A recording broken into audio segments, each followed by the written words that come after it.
It's a pleasure sharing this legacy, little known legacy of the greatest generation and World War II. It was probably my favorite book that I've researched for several years prior to publication when I got to know young men like Richard Libby here on the first screen. And all the presentations I've made since the debut in March, including the National Archives and so on, has been to people who don't know much about aviation. You guys do.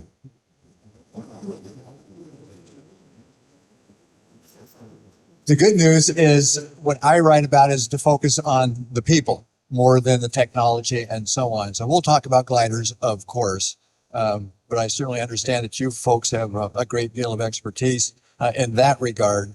But what you don't know is that 79 years ago later, glider pilot Richard Libby wrote a letter that ended with, to his wife, Eleanor, I think, if I recall correctly, "Well, dear, I'm going to be not try to get some sleep, but I do want to ask you to try not to worry too much about these next few weeks.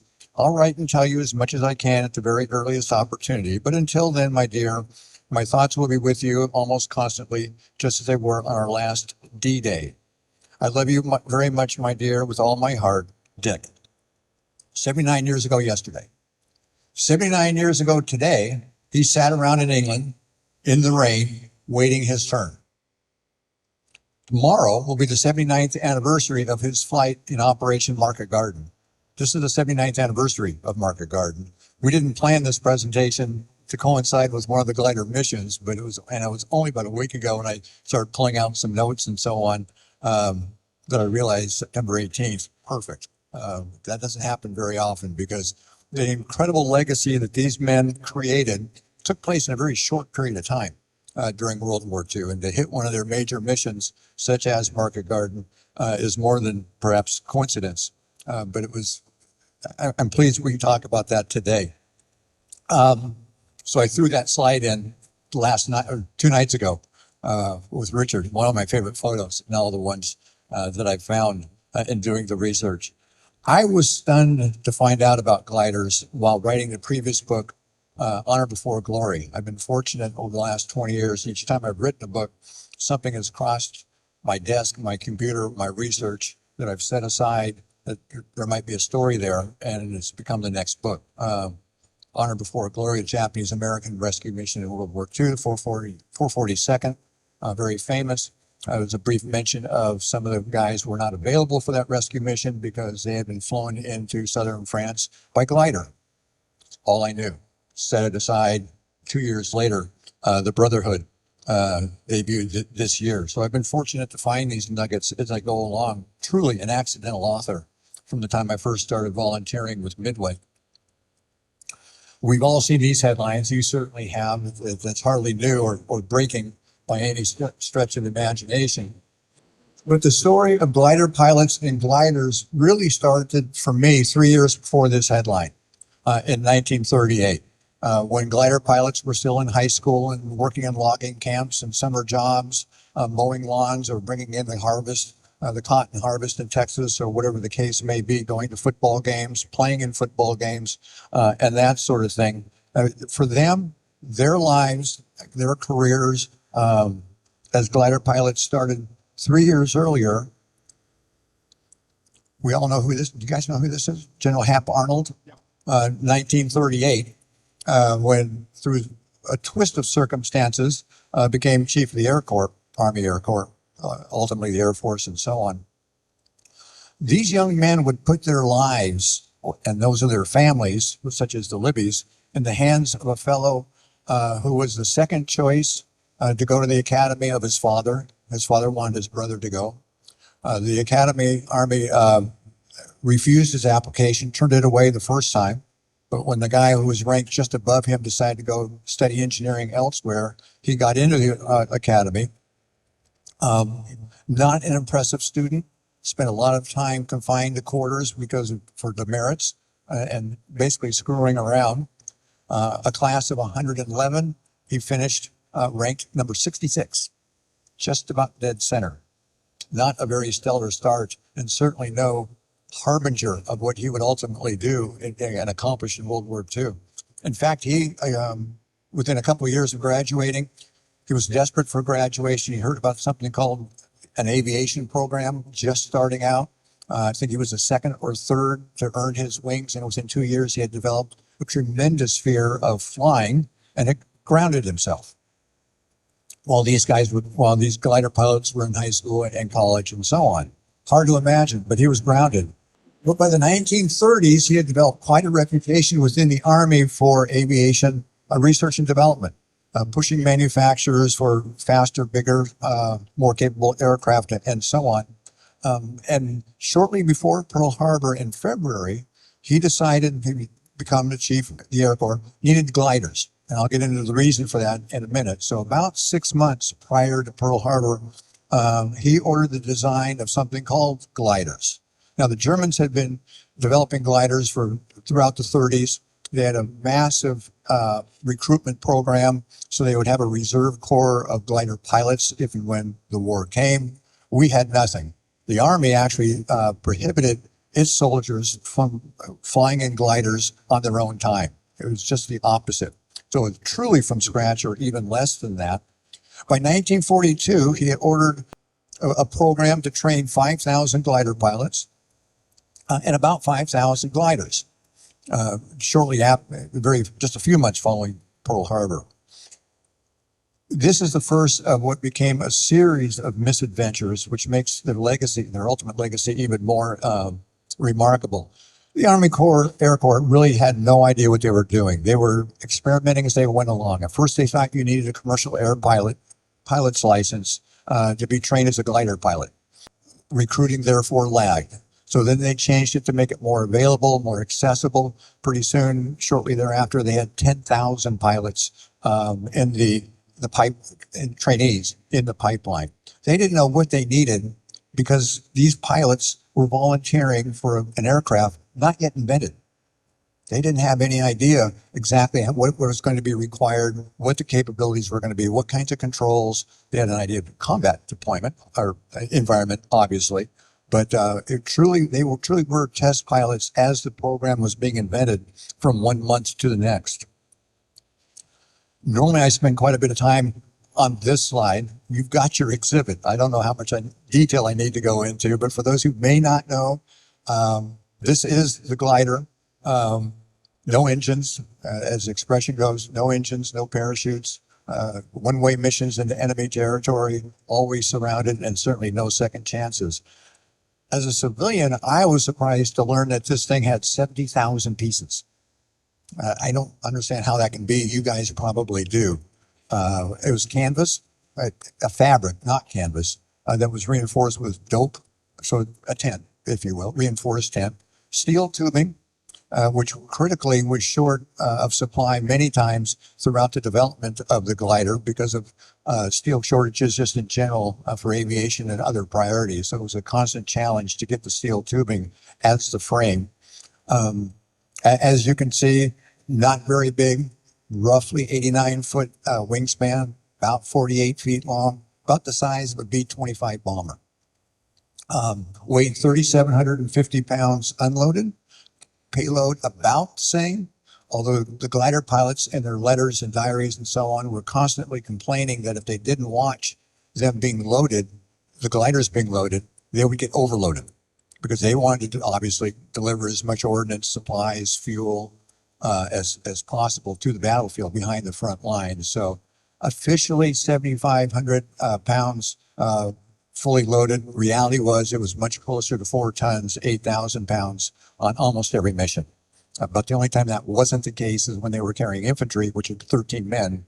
There was only so much you could do with that, but they would literally sneak ordnance and supplies between the feet of the guys facing each other on the benches inside the glider, just to, again, deliver as much as they possibly could. It's amazing to me to think that the tow rope, nylon that towed these aircrafts was only 11/16 of an inch in diameter, less than an inch, 350 feet long. That's a football field. And basically, when you think about it from a scale standpoint, it stretched about 20%. So actually, it was a bit more than, I think it was 300 feet, and they would stretch out to about 350, fully loaded. As you all probably know, They were towed behind a modified DC-3 called the C-47, which in itself was proved to be incredibly vulnerable to enemy fire. When you realize and learn that these were approaching landing zones at 600, 700, 800 feet. The goal was to release them at about 600 feet. Rarely did that happen because of combat, which I'll get into here with some of the missions. Release at about 110 miles an hour after being towed maybe for 3 hours across Holland, for example, from England, from Market Garden. And they would have a sink rate, depending upon their load, of about 950 feet per minute. It's pretty quick. Early publications about the glider program indicated that the designers thought that these would be released at 10,000 feet. I can't imagine. That's a long time under enemy fire with all the other, another 300 or 400 gliders over five landing zones or whatever, dropping through artillery fire, small arms fire, and so on. The realities of war and the battlefield made it clear very, very quickly, starting with Sicily. 500, 600 was ideal. However, many times these guys were released at 3,000 feet because they get stacked up because of challenges and timing and the enemy and all kinds of things, weather, and so on. So it was, I think, remarkable. Also, there was communication between the two aircraft. There was a cable, not a telephone, a cable, communications cable wrapped around the tow rope. At Normandy, 25% of them did not work. That was a constant problem. So oftentimes it was practically hand signals and light flash code from the C-47 back to the glider when it was about time to release. A glider pilot did never wanted the C-47 pilot to release the cable. He did not want 350 feet of nylon rope snapping back into what you'll see is a plexiglass cockpit. He wanted to do the releasing, and bail out. That was a constant problem and challenge, and oftentimes sources of anger between the air crews of the C-47 and the gliders. And I can see why. These guys, as you know from your model, were literally sitting in a terrarium or an aquarium, plexiglass on 3 sides, totally exposed. I think it was 3/4 of an inch, not particularly thick, plexiglass. Very, very vulnerable at 500, 600 feet, whatever it might be. You can see the different loads that they would carry. 3,700 pounds could be a Jeep with a trailer and fuel. It could be a small artillery piece and a vehicle to tow it, or 13 men looking, face to face. Almost no windows. One glider pilot called it a flying cigar tube. We were inside for 2, 3, 4 hours, dropping, waiting. Very little communication between the pilot and the guys in back. Harrowing, legendary stories of air sickness. They would literally get air sick, into their helmets, pass it back to the guy at the rear by the tail. He had a large bucket. He'd empty it, pass the wet helmet back. When the bucket was full, there was a small door in the fuselage.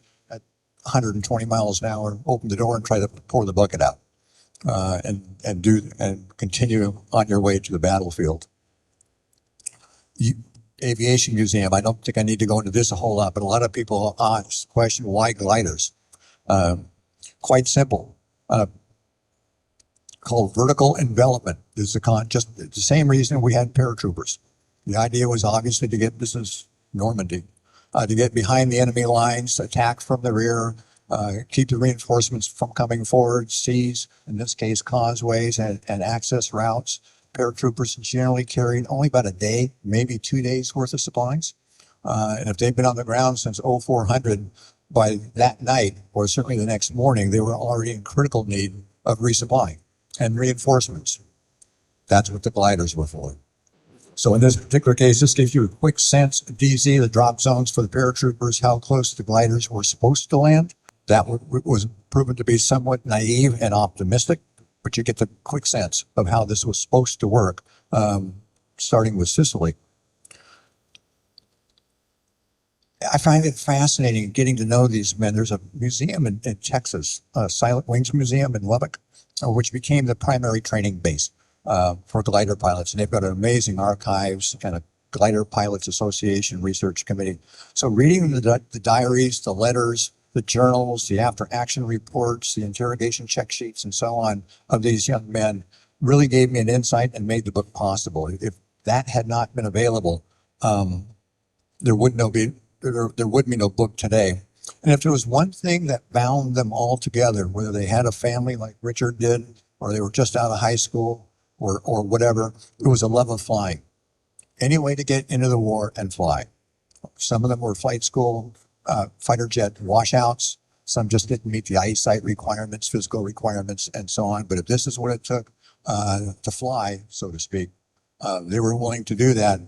Volunteering for an aircraft, not yet invented.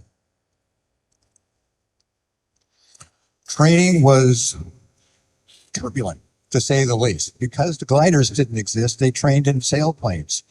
The idea of a sailplane is to stay up. The goal of a glider is to get down as fast as possible.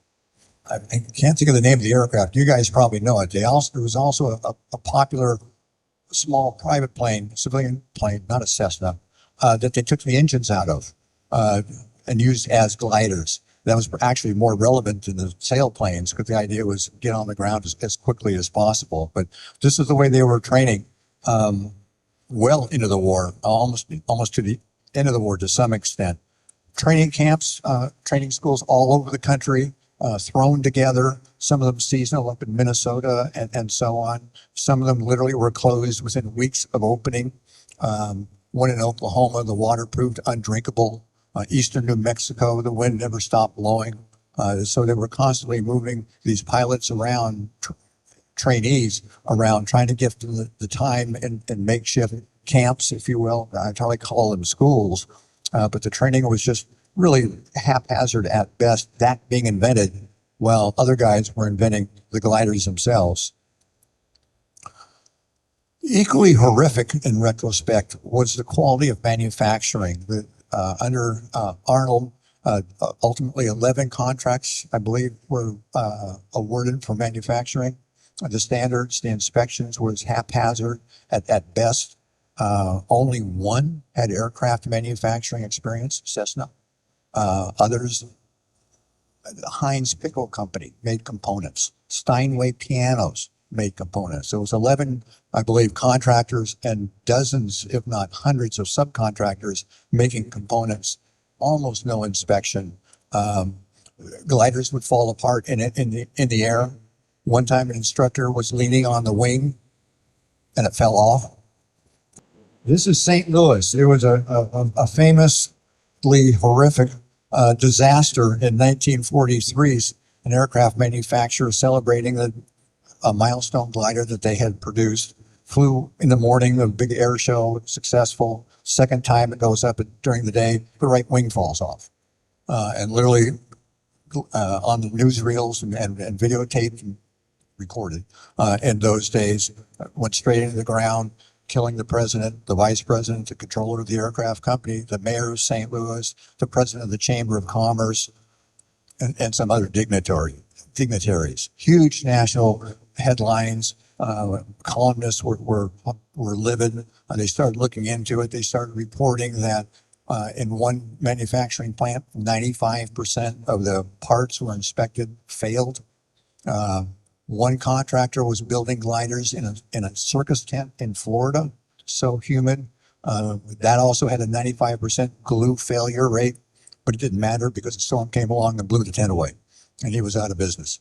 It was very, very lack of accountability, if you will, from one end to the other. The only manufacturer that truly delivered what the Army was hoping for was Ford Motor Company. They converted a station wagon plant, Minnesota, somewhere up north, into an aircraft plant. And of course, they had a pretty good idea about mass manufacturing and knew what they were doing. They just had to learn the new concept and so on. The Army had hoped to build these for $20,000 a piece. Only Ford was able to do that. One manufacturer charged $1.3 million for one glider. Another one built, I think it was $6 or $7, $300,000 a piece. $1942. What it would be today. And a result of that, in many ways, new training programs, poorly built gliders. Training was very deadly. There were crashes frequently. You can see them here. Truly, ultimately, there were more fatalities of glider pilots in the line of duty training than in combat. Excuse me. So just getting to the battlefield was a battle in itself, in some ways. And again, the diaries and things that I was able to see and discover and read were just fascinating. One man wrote after the crash on the left, that's a patch of trees in Texas outside Lubbock. The pilot of the glider couldn't see the ground below. It was at night. And when the pilot made his approach for his landing, his approach was in the woods. When a person stands on the ground and listens to a ship go into the woods at night, it's a lonely sound. And you see that the next morning. But finally, we got to the point where it was time to go to war. And we're talking about 1942. And it started with the mission in Sicily, stepstone into the continent after the North African campaign. This was a British mission, almost purely, as they say, the stepping stone. It was, these guys were test pilots in the most horrific way in some ways. They were going to be British pilots. We're going to have to fly American gliders that were arriving late with almost no time for training, no rehearsal, which would become standard later, and there weren't enough British pilots. So ultimately, 26 American glider pilots volunteered for the first American glider mission, and it was Sicily in July. The mission planning was subject to a lot of criticism afterwards. Let's take off in 150 gliders in Tunisia, fly across the Mediterranean at night, make your turn at Malta and have to be a storm that night. Long before sunup, fly over the Allied fleet. I hope they don't shoot at us as they're just offshore. We're going to approach on that map with the arrow the enemy that is set up on 3 different sides. Again, hope we don't have any friendly fire, and see if we can get everybody down on the ground before the invasion actually starts. By sunrise, it was a floating graveyard. This photo here is typical of what happened. Far too many gliders were released so far out at sea, they had no chance to get ashore, much less endure enemy territory and reach a landing zone. They proved to be unsteady at best. Every landing almost was a crash landing, if you will. They tended to flip over. The fabric proved to be vulnerable. So some of the kinds of weapons designed for exactly that made it even more deadly. Of the 124 gliders in the Sicily mission, 47 landed. All the others ditched at sea. It was just 26 volunteers, 2 made it to land, 19 crashed at sea, and 6 American glider pilots drowned. They truly were test pilots flying an unproven aircraft, to the extent that 605 men were lost, half by drowning. You can see the numbers here. It was an unmitigated disaster, to the extent that Eisenhower was thinking afterwards that maybe large-scale airborne missions in the war just are not feasible. Too costly, too dangerous, too tenuous in terms of mission accomplishment. Maybe the airborne element of World War II should be battalion size or large or smaller, based on the disaster of Sicily. As we obviously learned later, that wasn't the case. Starting with Normandy, 10 months later. One of my favorite photos, when you enlarge it and look at these faces of these guys, none of these had I'm sure in this photo, none of them had been in on the Sicily mission. It was all new. They had been training for almost 3 years, heading up to Normandy. They knew where they were headed. They were getting the briefs. What they probably weren't told is that Air Marshal Lee Mallory of the Brits thought that 75% of the gliders and 50% of the troop carriers would be lost after the Germans had been digging in Normandy for so many years. That was his analysis to Eisenhower. He tried to call off the air mission a week before D-Day. 1,000 glider pilots, however, strapped themselves in over 2 days, made landfall. They flew in about 6 miles. There was no element of surprise, which I didn't think about. because the paratroopers had gone in 3 hours earlier. Every mission for a glider pilot, there was never an element of surprise. I just can't imagine what these guys must be thinking when this photo was taken. And you've seen some of these photos. Several things, I don't know, they surprised me, but really struck home in reading about Normandy. One is that the Germans had flooded a lot of the landing zones that had not shown up in the photo intelligence. The glider pilots were livid afterwards about the intelligence they had been given versus what the realities were. The hedgerows are not hedges, as you will know. They're 30-foot trees. And it's a checkerboard in Normandy. You can see the gliders there often crashing into each other if they got to the ground. That's, I believe, a horse glider. In the lower photo was the cows. Any ideas on what made that a successful landing? The French farmers knew which fields the Germans had mined. So a glider pilot learned very quickly, if there's livestock there, the French farmer knows there are no mines, and that's where you want to land. You'd look for cows or horses or grazing sheep or whatever, creating their own intelligence, if you will. The other challenge they had was, unlike the photo upper right, the photography, and this was always a problem, typically was taken recon days ahead at high noon. So there were no shadows. So you couldn't get a sense of how tall the trees were or the vineyards in Dragoon and that sort of thing. It was considered successful tactically. The paratroopers, the airborne, 101st, 82nd, would tell you that it certainly was. Yet they landed so far, many of them, from the landing zones that a week later, 20% of the glider pilots had not yet been accounted for.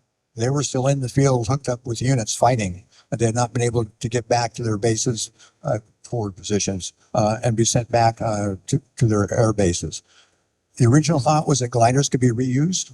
In Normandy, 97% were not usable again, to give you a sense of just what crash landings and enemy fire can do. And that proved to be the case pretty much the rest of the war.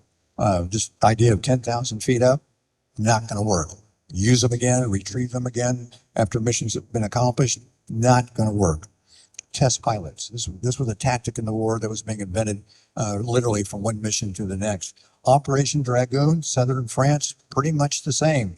The photos were so poor that what they thought were farm fields turned out to be vineyards with posts every 10 feet and wires and so on. So they literally would learn, these pilots, how to come in, flare, and simply drop 30 feet rather than trying to plow through and just get chewed up through the cockpit and so on. They were developing landing techniques literally at 500 feet off the ground when they saw what the reality was versus what they had been told. Again, a long mission up and over the hills, over the Allied fleet, less friendly fire this time, and very successful. This time, 90% of the gliders are on target, which would mean 1 to 2 miles within the landing zone. They would figure that's good enough. And if the glider pilot, unload their cargo, their men, and so on, and substantial numbers of supplies and vehicles and that sort of thing, because it was so critical to supply the Allies as they were coming ashore, and certainly the paratroopers. However, they were a rowdy bunch. They quickly gained a small percentage, a reputation. They weren't true infantrymen, if you will. They weren't truly pilots if you talk to the fighter pilots and so on. They were, flying tents, if you will, or box kites to get down on the ground. Very little combat training, a few weeks, because their job was to get on the ground, report to your senior glider officer nearby, and you'd get orders probably to guard some German prisoners, escort them to the rear once things settled down, and get back to your base in England, generally speaking. You're not there to suddenly become an infantryman once you're on the ground. So there was some real resentment that kind of grew from that, and some of these guys would maybe take a week or two to get to the rear, go do a little sightseeing, go check out the girls in some French village, kind of a thing. And a very small percentage of them gave glider pilots something of a motley, I'll say, or checkered reputation amongst the ground troops. 79 years ago today, a bridge too far. I'm sure you know it well. You get a sense here, 1,900 gliders and pilots. The remarkable thing about Market Garden, it's not in the movies, no co-pilots in these gliders this time, no trained co-pilots. Another mission was planned later. They had to hold back of glider pilots in reserve. So literally a glider pilot report to his glider at 0300, and either the officer of the infantry he was carrying or the senior kid, enlisted man, would be pulled out and said, I'm gonna give you 10 minutes of training. You're my co-pilot. And then come hell or high water, I'm not turning it over to you unless I absolutely have to. So they flew this mission 3 hours from England just to get to the bridge too far. 80 miles of enemy territory before they even got to their landing zones with no trained co-pilots. It's just, I think, extraordinary. Again, a mission whose planning and philosophy was subject to a lot of criticism after the war in terms of whether it was too ambitious and the bridge at Arnhem and all that sort of thing.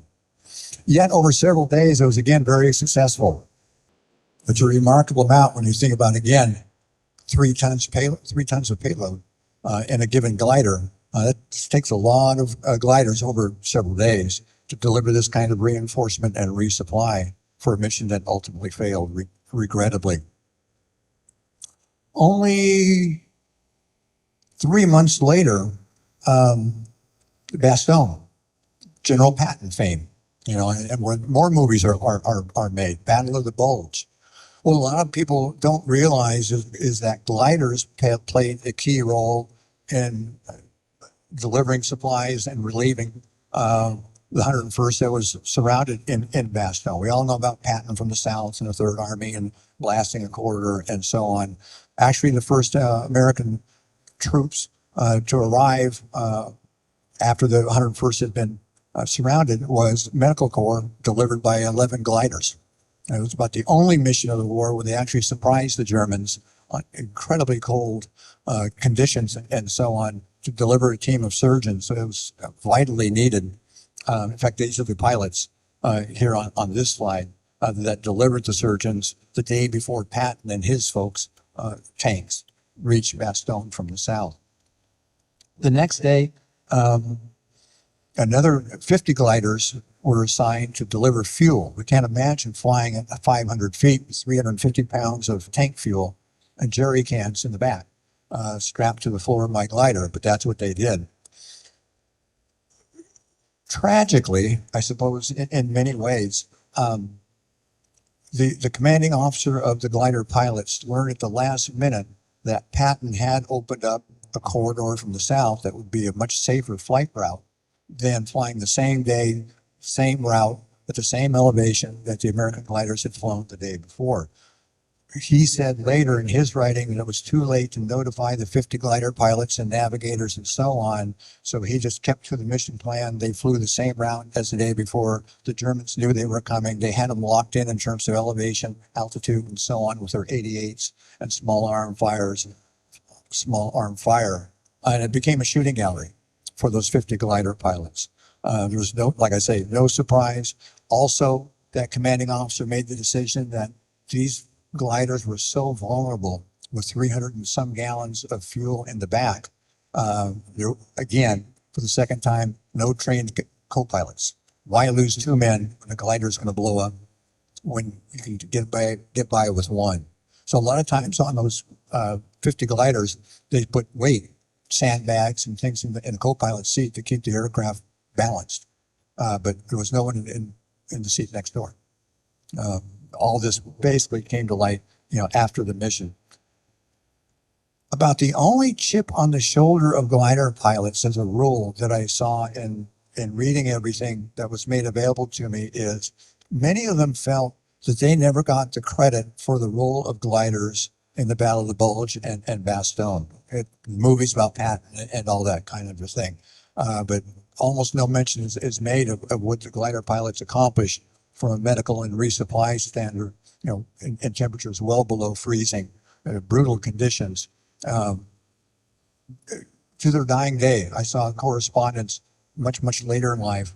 And if there's one thing they complained about, if you will, was not getting credit at Bastogne. Operation Varsity March of 1945.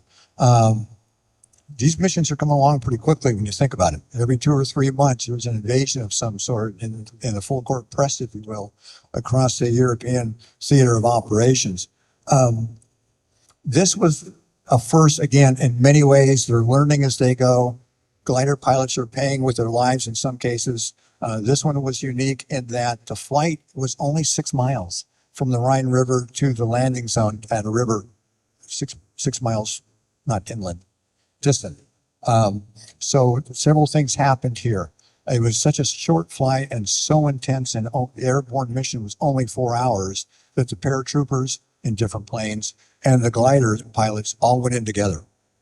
There were no pathfinders, the guys who would go in a few hours ahead of time and set up markers and lights and panels on the ground so you could find your spot, if you will. No pathfinders.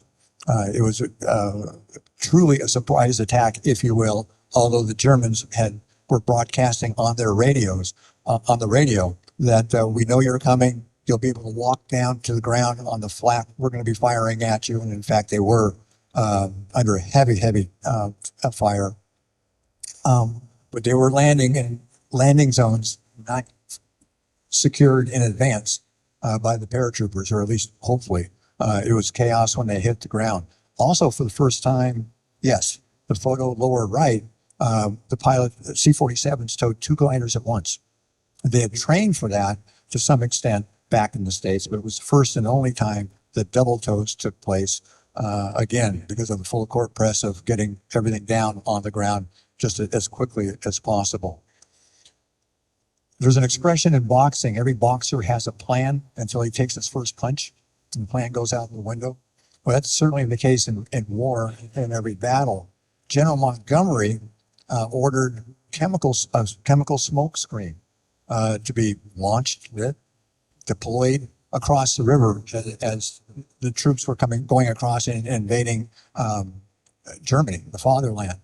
What no one could anticipate, perhaps, that the breeze that morning carried all that smoke right over the landing zones.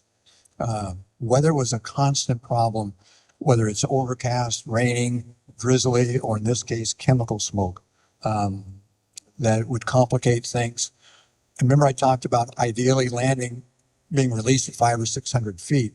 They would oftentimes be released at 1,000, 1,500, 2,000 feet, which is a lot more target time before you finally got to the ground. And the reason for that is just too many things would happen, often weather and enemy fire on the way to the target, that you couldn't keep the separation for 500 feet, drop, get out of the way. Here comes another 60 planes, drop, get out of the way. If the lead unit somewhere over the channel, because of weather, slowed down, the unit behind them, the next formation, just slowed down and moved up to make sure we didn't have a chain reaction. So by the time you got to the battlefield, it was literally a circus. One glider pilot talked about the gliders looking like crows over a tree in terms of circling, trying to avoid themselves. The primary role of the co-pilot was to avoid mid-air collisions with other gliders. This wasn't some sort of formation thing where, okay, you go, you go, you go. Here's the next squadron, go, singularly. It was truly chaotic. Everybody almost release and do the best you can. That was certainly the case in varsity with so many gliders, 900, I believe, all destined for the same landing zones in less than 4 hours. But that was just the nature of the beast, and that was what was required. It was the largest one-day use of gliders, more than 900. It was also the deadliest for glider pilots. More than 300 were killed, wounded, or missing. It was the biggest, most tragic day. And there's something here I want to show you. The books I've written, when I visited Army Before Glory's mountains in the southern France and some of these landing zones, I've been surprised as a civilian at the intimacy of war. It's one thing if you're releasing bombs at 10,000 feet or whatever, and no disrespect intended, but to realize there is a glider, there's a tree stand, there is a glider pilot, there is another glider pilot. They're literally, they were attacked, and shot at and wounded and killed literally as they were getting out the door or through the wreckage. taking up a position until an area could be secured and they could report to their commanding officer and head back. War is incredibly intimate on the ground. It still surprises me when I think about that. But again, extremely successful. 2 million tons of supplies in a day. A lot of landmarks. 288 glider pilots were assigned a combat mission for the first time, guarding a crossroads to hold back German retreats. Engaged the enemy that night. Literally stopped the enemy in its track. Every one of those 88 men earned a Bronze Star, and 4 of them earned a Silver Star for their actions that night. Clearly, they were capable of ground combat, but again, they were test pilots, and in the last mission of the war for them, proved their worth. That could have been more helpful. At one point, I think it was Mark Garden, 10%, I think it was, of all the men on the ground were glider pilots with minimal combat training. A few months later, they're earning Silver Stars and Bronze Stars. I just love these faces, these guys. It's just, they're fresh, they're young. Their legacy, 5 major missions in only 9 months. When you just counting Sicily, but from Normandy to Varsity in only 5 months. And in that last mission, Varsity, we were just talking about, the last squadron of glider pilots to come in, gliders to come in, of course, huge enemy fire, same routes and so on. Of the 12 glider pilots, 3 were killed, 11 were captured, became POWs until the end of the war, and only 1 returned to base. Kind of gives you a sense of what these guys were enduring, especially when you were the tail end Charlie squadron of 900 gliders coming in at the same time. I like this photo just because I've come to appreciate, I'll walk by some man who's 85 in Vaughn's in the grocery store, and for all I know, he could have been a glider pilot. You know, as they get older, I've certainly the experience on Midway, the legacy these guys created, their sacrifices, and now they're just everybody like anyone else. And so writing these books is a way for me to honor them. You'll see that there's a letter there. Not everybody came home, of course. The fatalities weren't as bad as you might think they were expected to be. But that letter was written by Richard Hogue. Dear Mother, this is the type of letter I'd hope I'd never have to be written, flying a glider in the airborne invasion of Europe. And this will be my farewell letter to you for some time. Leaving this with my squadron intelligence officer with 39 pounds English that is to be sent to you in the event I do not return home. I owe you and Dad so much, it's the least I could do. Don't think anyone can ask for better parents, and want you to know I've been eternally grateful that you chose me. Loved it. He was killed the next day. A week, 2 weeks later, his parents got that letter. And this is what ended up with the gliders after World War II. Something called the helicopter came along late in the war.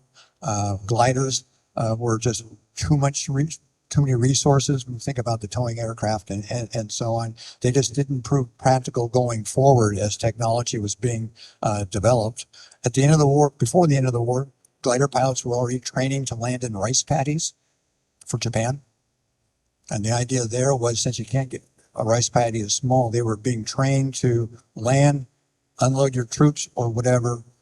A run primer cord would already be wrapped around the glider and be trained to blow up the gliders before the next plane came in, because of Japan's geography and topography and that. So obviously that didn't happen. But clearly they were obsolete by the end of the war. They were shipped in 5 crates. At the end of the war, you could buy those 5 crates with an unassembled glider for $75. They were sold very quickly for the crates. 10,000 board feet of grade A lumber in the crates.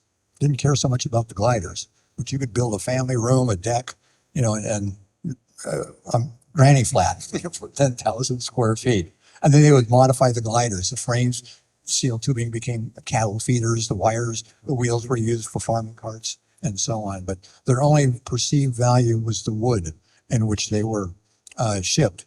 And all of this only 3 years after the first glider pilot entered combat. I'm reading more than usual, but when I've had the opportunity to read so many journals and so on, I can't write it any better than the men who created this legacy in the moment. I keep getting flashbacks of things that happened. I had high school friends, college friends, frat brothers, but I never put them close to the category that I do of those glider pilots. Courage that you would never believe. I can't imagine as a civilian I could possibly disagree. This was written decades after this man, glider pilot's experience. Gunfire and explosions ebbed and flowed all around us. We could identify the crackle of small arm fires and the heavier boom of artillery. We listened to the whine of missile launchers and to men shouting at each other. Worst of all, the sound of voices calling for medics. We puny humans had not changed the course of nature one iota as I think back. I could cry over the futility of war. That was a common sentiment echoed in a lot of glider pilots' memoirs, letters they wrote home. Many of them wrote autobiographies, 20 pages worth, for their families when they got to their 70s and 80s. A lot of them only began sharing their stories when confronting with their own mortality. They didn't talk about it in the 50s and 60s and 70s with their wives or even their kids. But a lot of the things that I read, aside from the real-time journals and diaries, were dated in the 60s and 70s and 80s. And I'm grateful they shared that so that we can help preserve it. So I want to thank you with one other little side note. They earned aviator's wings, just like any other aviator. And for a glider pilot, every time they took off in combat, they earned an air medal, the equivalent of a Bronze Star. That gives you a sense of the danger and the risk and the mortality that was likely every time they took off, as opposed to a fighter pilot that required 5 missions and a bomber air crew took 10 missions to get an air medal. These guys, every single time they took off, got off the ground, it was worthy of an air medal. So for them, their glider wings, that G didn't stand for gliders. To them, it stood for guts. You had to have guts to fly gliders, especially mission after mission, unless you've done it once. And there were a number of glider pilots who flew 3 or 4 of the 5 major missions. So knowing what was ahead, and manning up to do it again 6 weeks later, 2 months later, 1 month later, is just extraordinary. So having the opportunity to help preserve their legacy, thanks to the museum and the World War II Glider Pilots Association, a research group affiliated with the museum, is a real privilege. I had forgotten, people ask sometimes, oh, who am I? I'd forgotten what I'd written for my bio 6 months ago. So this has already been covered. These are some of the books, starting with Midway back in the day. And it's only recently I've come up with, people ask me, well, what do you write about? I say military history or whatever. But at the end of the day, these are guys men that I would love to have over for dinner, 2 cocktails and just listen. Same thing on Midway. Some of the docents and what they endured and accomplished while serving have become great friends. And when you get them to share just a little bit, my respect only goes through the roof for all of it. So thank you all. And if there's time, I'm happy to answer a couple questions. The question is, did they ever change the actual design of the glider from its initial production? That's number one. Number two, did they ever pick up the glider flying by versus pulling the glider from the ground? Because all the C-47s are pulling the glider up from the ground. On takeoff. Yeah. Did they ever do the flyby where they plug the forwards and pick up? Okay. Yes, but the design is the big one. Yes and yes. They were constantly frequently modifying the glider as they learned from one battle to the next. In the beginning, those cockpits were incredibly vulnerable. So they developed what was called the Griswold nose, a reinforced steel tubing frame that went on the nose of the glider to protect the pilots. Later on, by the end of the war, many of the gliders were outfitted with a parachute as a brake. I think, as I recall, they also developed methods of reinforcing the belly because you're sliding into home every time. So those are the things I can think of. And it wasn't like from one mission to the next, all 1,000 gliders were outfitted, but as they could, they were improving because they learned. by itself, the major design flaw issues that they had to deal with was all the equipment was behind the counter. Yes. Guns, jeeps, you know, and when they hit, everything came forward. Exactly. Yeah. And I don't want to call them stories. The reports of some of those, hitting a stone wall or a vineyard that you didn't know was a vineyard. You go up, whatever. It's just a horrific injury suffered.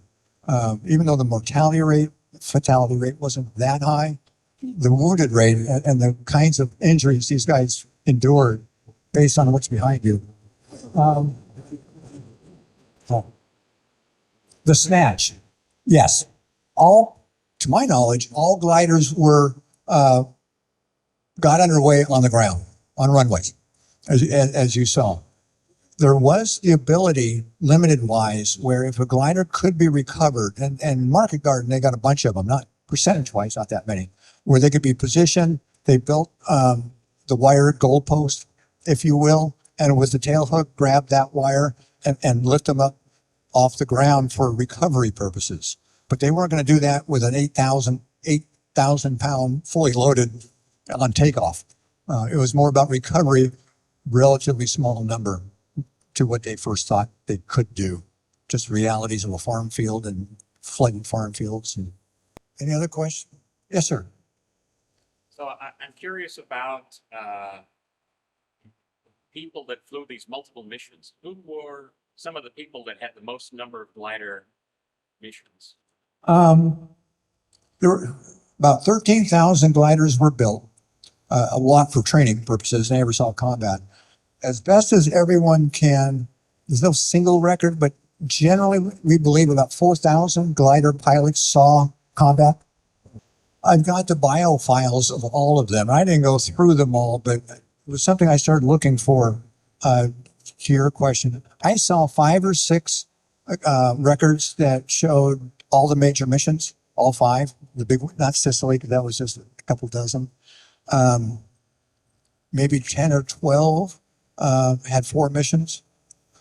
Many had 1. A whole bunch had 2. Kind of the bell-shaped curve, if you will. Oh, it actually went the other way. A lot of 1s down to a small handful. And it wasn't because they did or didn't volunteer. It was whether their squadron was tapped by higher ups in mission planning and availability and a host of different factors that would go into that. I didn't see any reports of true desertion. A lot of there are reports of guys losing it psychologically when they got back home.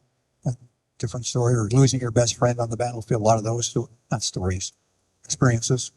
That's a whole different animal, if you will.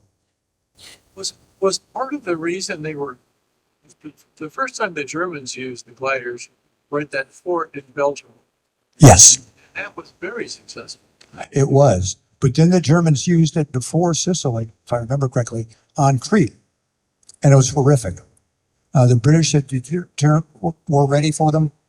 I don't remember the specific numbers anymore, but it was 3,000 or 4,000 lost personnel by the Germans. It was a disaster tactically, and strategically. And Hitler basically said, no more gliders the rest of the war. So yes, Ebon in Belgium was successful. That was a dozen gliders. Crete was a disaster, much like Sicily. But Hitler said, we're done with that. The U.S. allies kept developing. Yes, sir. All-American glider recovery system, and they did use it on some occasions to snatch people, gliders with wounded people on board on a few occasions. But they also made the snatch in New Guinea. This airplane crashed, and they had survivors of the aircraft located, and they came out of it. So the flew a glider in, people on snatched it out. Oh, there was a number post-war. I didn't get into the post-war. You're right. There was some gliders that were still used for just a couple years after the war by the Canadians. And then Greenland was another. There was on some rescue missions. The Canadians used gliders when they were experimenting how troops could cross the Arctic in the middle of the winter. They had to be resupplied. Gliders were used as that experiment.